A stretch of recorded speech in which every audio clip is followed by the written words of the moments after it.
Olá e bem-vindo a mais um vídeo da nossa série. Nos últimos 3 vídeos, nós vimos um breve resumo sobre o início do Islã. Hoje, eu gostaria de chamar a sua atenção para alguns pontos importantes que, com frequência, levam os cristãos evangélicos a terem uma atitude hostil em relação aos muçulmanos, pontos esses oriundos das revelações e ações de Maomé. Alguns exemplos.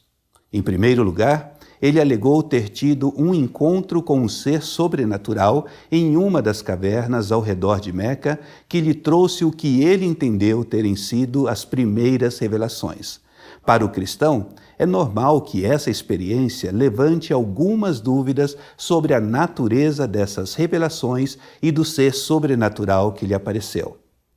Nas suas pregações, Maomé enfatizava o monoteísmo, mas um monoteísmo que ressaltava a total unidade e indivisibilidade de Deus, contrariando, assim, a doutrina da Trindade e a possibilidade de chamar Jesus de Filho de Deus. Outro aspecto é que Deus, de acordo com os ensinamentos de Maomé, é totalmente outro e não podemos associá-lo a nenhuma pessoa em particular. Como resultado da fuga de Maomé para Medina, ele tornou-se um político e, a partir daí, o Islã passa a ser uma religião que integra e interage com todos os aspectos da vida de um ser humano. Não há divisão entre a vida social, o Estado e a religião.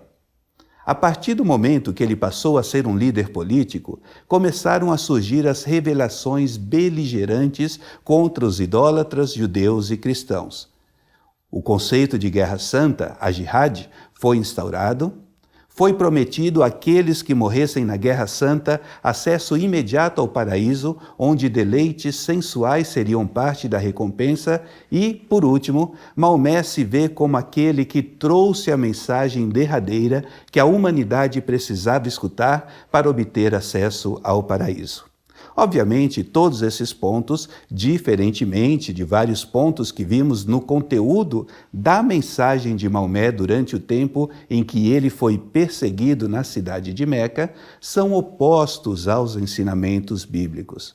Além disso, algumas das revelações recebidas em Medina serviram, por assim dizer, de matéria-prima para o desenvolvimento de uma ala do Islã que hoje chamamos de islamismo radical ou terrorismo islâmico.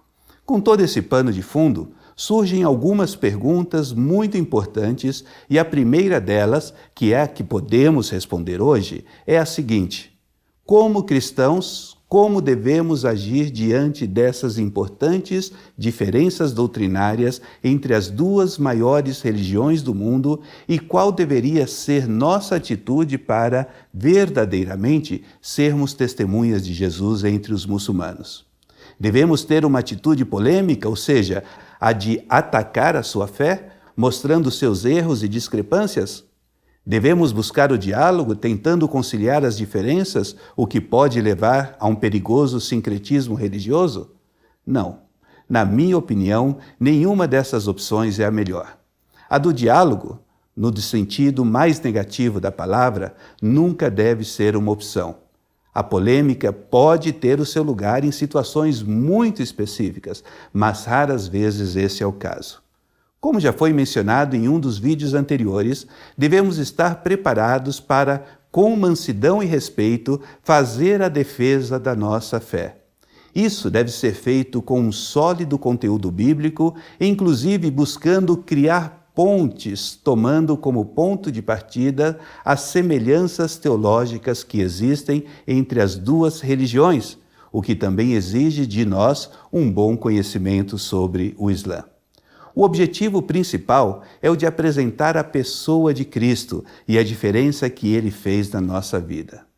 O muçulmano sabe perfeitamente que existem diferenças. Portanto, se fizermos isso com honestidade, transparência, de uma maneira sincera, amável e respeitosa, nosso amigo muçulmano nos respeitará e estaremos abrindo as portas para o desenvolvimento de uma amizade sincera que aplanará o caminho para compartilharmos as boas novas do Evangelho, sem deixar de dar-lhe a oportunidade de explicar a sua fé a partir da sua perspectiva. Em outras palavras, o trataremos como um ser humano criado à imagem e semelhança de Deus, que também precisa escutar que somente Jesus Cristo é Senhor e Salvador. Não perca o próximo vídeo. Até breve e Deus lhe abençoe.